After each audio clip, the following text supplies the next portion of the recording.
The surgical steel felt impossibly cold against the skin behind her ear, a needle-thin promise of oblivion. Anna did not flinch. She watched her own reflection in the mirrored tiles of the basement ceiling, a face she had known for 29 years, now marked with purple surgical ink like a map of a city about to be demolished. "Are you certain?" the doctor asked, his voice muffled by a paper mask. He was a man who operated in the shadows of the city, taking cash and asking no questions of the desperate. "This change is radical. You will not see yourself in the mirror again. Your own mother would pass you on the street without a flicker of recognition."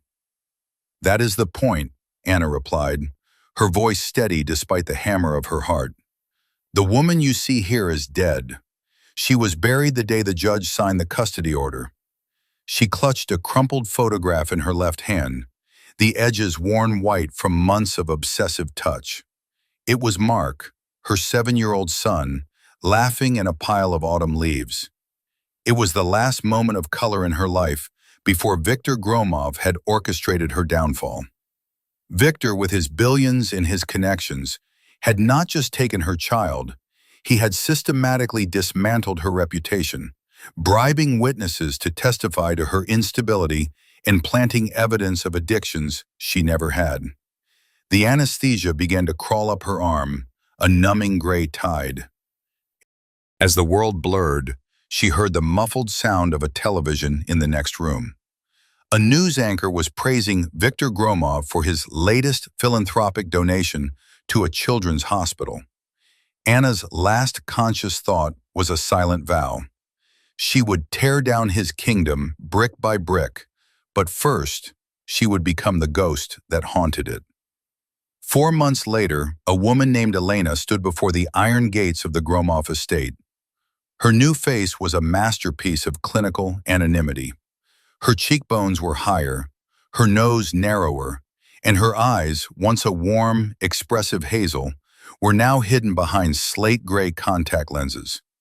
She had spent weeks practicing a lower, more melodic speaking register and a subservient posture that hid her natural athletic grace. The security guard checked her credentials. Elena had a flawless dossier, 5 years of service for a wealthy family in Geneva, glowing recommendations, and a specialized certification in child psychology. All of it was forged, bought with the last of her inheritance and the help of the same underground networks that had provided her surgery. The gates groaned open. The driveway was a long, winding throat of gravel that led to a limestone mansion that looked more like a fortress than a home. Viktor Gromov met her in the grand foyer. He looked exactly as he did on the covers of business magazines, sharp, impeccable, and radiating a quiet, predatory confidence. He looked directly at her, and for a terrifying heartbeat, Anna felt the urge to scream, to fly at his throat. But she remained still, her hands clasped demurely in front of her. "The house needs order, Elena," Viktor said, his voice a rich baritone that once made her feel safe, but now made her skin crawl. "My son is difficult. He has been through a traumatic loss. His mother was a deeply unwell woman who abandoned him. He needs discipline and a firm hand, not coddling."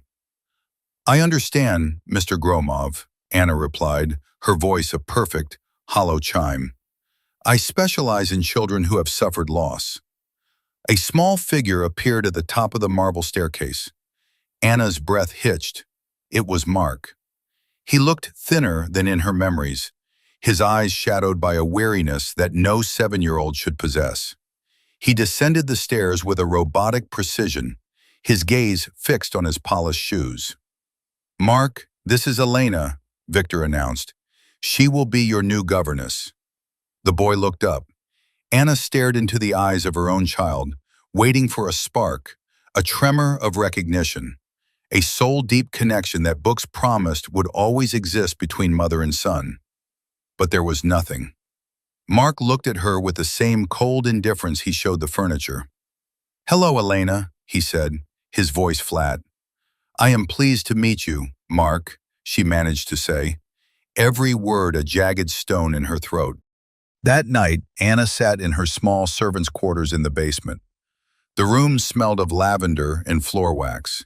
She was under the same roof as her son, separated only by 2 flights of stairs and a world of lies. She took out a small notebook and began to map the house. She noted the position of the cameras, the rotation of the night guards, and the heavy biometric lock on Victor's private study. She was no longer a mother grieving. She was an operative in enemy territory. She would play the part of the perfect, invisible servant until the walls came down. She would wait for the moment when Victor felt most secure, and then she would take back what was hers, even if she had to burn the world down to do it. But as she lay in the dark, she remembered the look in Mark's eyes. It was not just sadness, it was a void. Victor had not just taken him, he was reshaping him. The clock was ticking. She did not just need to rescue him from the house, she needed to rescue him from the man his father was forcing him to become. The following weeks were a slow-motion descent into a gilded purgatory. As Anna moved through the corridors of the Gromov estate like a shadow, silent and indispensable. She learned the rhythm of the house, the heavy silence of the mornings, the sharp click of Victor's shoes at 6 in the evening, and the oppressive, watchful stillness of the nights. Her new face was her armor, but it was also her prison. Every time she looked in the mirror to adjust her governess's collar, a stranger stared back. The surgical scars had faded into thin, silvery lines, but the psychological cost was a mounting debt. She had to remind herself of her own name in the dead of night, whispering, Anna, Anna, Anna, until the syllables lost meaning. Mark was a puzzle box with a missing key. He followed her instructions with a chilling, mechanical obedience. He ate when told, studied when told, and practiced his piano scales with a technical perfection that lacked any soul. He never laughed. He never asked for a story. Worst of all, he never mentioned his mother. He is a blank slate now, Victor remarked one evening, cornering Anna in the library. He was swirling a glass of amber scotch, his eyes bright with a disturbing pride. The previous influence was chaotic, unstable. I've spent the last year scrubbing her ghost out of this house. You're doing well, Elena. You do not bring that emotional clutter into the room. Thank you, sir, Anna replied, her eyes lowered. She felt a surge of murderous heat beneath her skin. Children thrive on structure. Exactly. Structure is everything. Without it, they become weak, like her. Victor leaned closer, and for a moment, the scent of his expensive cologne, sandalwood and iron, threatened to trigger a panic attack. He was so close she could see the pores of his skin. He did not recognize the woman he had once claimed to love.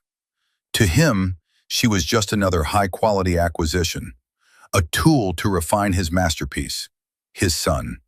As the days turned into months, Anna began her covert reconnaissance. While Mark was at his private tutors, she cleaned rooms that did not need cleaning. She discovered that the house was more than a home. It was a data center. Victor's study was guarded by a thumbprint scanner, but the vents in the servants' pantry shared a duct with his office. One rainy Tuesday, perched on a stepladder, Anna pressed her ear to the grate. She heard Victor speaking in hushed, urgent tones. The transition must be seamless, Victor was saying into a phone. The boy's public image is the cornerstone of the merger. If there's even a hint of the mother's instability in his bloodline, the board will balk. We need the final evaluation by the 24th. After that, the biological link becomes irrelevant. Anna's blood ran cold. Biological link becomes irrelevant. What did that mean? She began to dig deeper. She found a discarded folder in the shredder bin one evening and spent 4 hours painstakingly taping the strips back together in her room. It was not a custody agreement. It was a legal roadmap for a post-mortal succession trust. It suggested that Victor was preparing to move Mark to a jurisdiction where Anna would have zero legal standing, even if she rose from the dead. But there was something darker.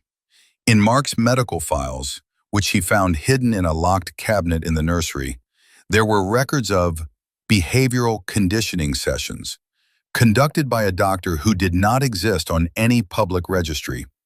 The notes spoke of aversion therapy regarding maternal memory triggers. Victor was not just raising a son, he was deprogramming a human being. He was teaching Mark to hate the very idea of her. One night, Anna broke her own rule of distance. She found Mark sitting upright in bed, staring at the wall in the dark.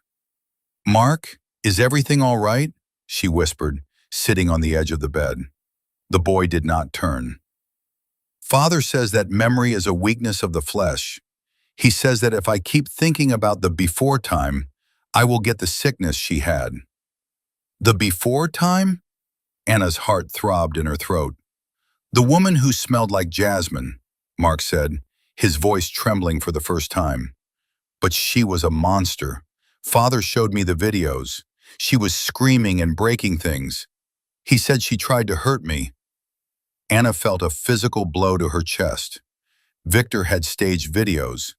He had used her postpartum struggles, her grief after her own father's death, and twisted them into a horror movie for their son. "Sometimes," she said, her voice barely a breath, "people tell stories to protect themselves, not the children. What if she did not want to hurt you? What if she was just sad because she missed you?" Mark turned to her then. For a fleeting second, the gray slate of his eyes cracked. A small boy looked out from behind the mask. "Elena? Do you think she's still screaming?" "No," Anna said, reaching out to brush a stray hair from his forehead. It was the first time she had touched him with genuine tenderness since her return. "I think she's very, very quiet, and I think she's much closer than you think." Mark stared at her, his brow furrowed. He looked at her new face, searching for something he could not name. For a moment, Anna thought he might see through the silicone and the scars. But then, the heavy tread of Victor's boots echoed in the hallway. Mark instantly snapped back into his rigid posture, his face becoming a mask of stone once more. "Go to sleep, Elena," the boy said coldly. "Father does not like it when the staff lingers." Anna retreated to her room, her mind racing. The 24th was only 10 days away. That was the night of the foundation gala, the night Victor intended to finalize his succession trust and, she feared, move Mark out of the country forever. She had 10 days to finalize her own plan. She had already secured the false passports and the boat tickets to Finland. She had been slowly siphoning untraceable cash from Victor's emergency floor safe, a code she had cracked by watching the reflection in a silver tray during tea service. But as she looked at the map of the grounds, a chilling thought took root. Victor was too smart. The security was too tight. The only way to get Mark out was to make him want to leave. She had to break the conditioning. She had to make him remember the jasmine, even if it destroyed the fragile peace he had found in his golden cage. She spent the next 3 nights in the basement, using a smuggled shortwave radio to coordinate with a contact from her past, a man who owed her father a life debt. "I need a distraction," she told him through the static. "Something big enough to pull the security detail away from the East Gate for exactly 5 minutes." "That's a tall order, Anna," the voice crackled back. "Gromov has the police in his pocket. If this goes wrong, you are not just going to jail, you'll disappear." "I already disappeared." She looked into the mirror at her stranger's face. "There's nothing left to lose." The 24th of May arrived with a deceptive, suffocating heat. The mansion was transformed into a cathedral of vanity. Thousands of white lilies were flown in from the Netherlands, their scent so thick it felt like a physical weight against the lungs.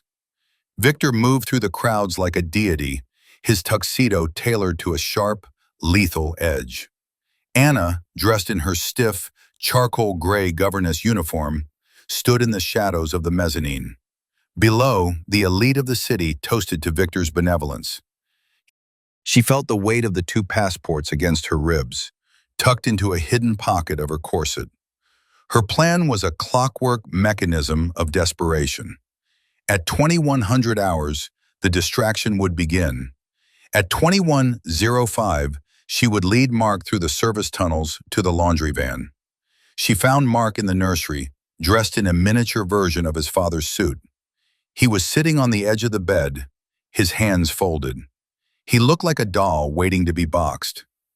"It is time, Mark," Anna whispered, her heart hammering a frantic rhythm. "We are going to play a game, the most important one." Mark looked at her, his expression unreadable. "Father said you might try to take me today. He said the sickness spreads in the heat." Anna froze. Her blood turned to ice. "Your father is worried about the party, Mark, but I have a surprise for you. Do you remember the music box? The one with the broken ballerina?" For a second, the boy's eyes flickered. It was a memory from before the surgery, before the erasure. Anna took his hand.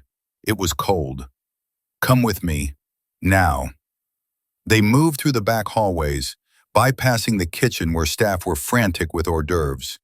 They reached the heavy steel door of the laundry room.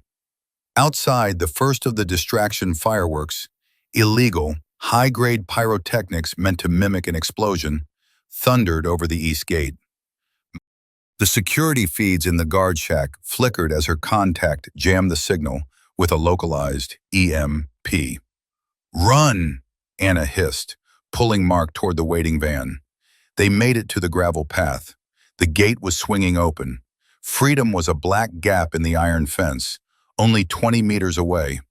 Anna felt a surge of intoxicating hope. She was going to win. She was going to take her son to the coast, to the boat, to a life where their names were written in water. "Stop!" a voice boomed. It was not a shout. It was a command that pulled the air out of the night. Victor stood by the fountain, illuminated by the red glare of the distant fireworks. He was not running. He was not angry. He was smiling. "You really did it, Anna," Victor said, stepping into the light. "The surgery, the accent, the years of waiting. I must admit, I underestimated your commitment to the role." Anna did not stop. She reached for the gate, but Mark's hand suddenly went limp in hers. He was not pulling away. He was simply standing still. "Mark, honey, please, we have to go," Anna cried, her voice cracking, the accent of Elena falling away like dead skin. "He's not going anywhere, Anna," Victor said, walking toward them with casual grace. "Because he's already been paid." Mark slowly reached into his jacket and pulled out a small, high-frequency transmitter. He looked at Anna, not with fear, not with love, but with a terrifying, clinical detachment. "Target identified," the boy said into the device. The garden lights flooded the area, blindingly white. A dozen security guards emerged from the hedges, their weapons drawn. "What have you done to him?" Anna screamed, clutching her head. "What did you do to my son?" "Your son?" Victor laughed, a dry, rattling sound.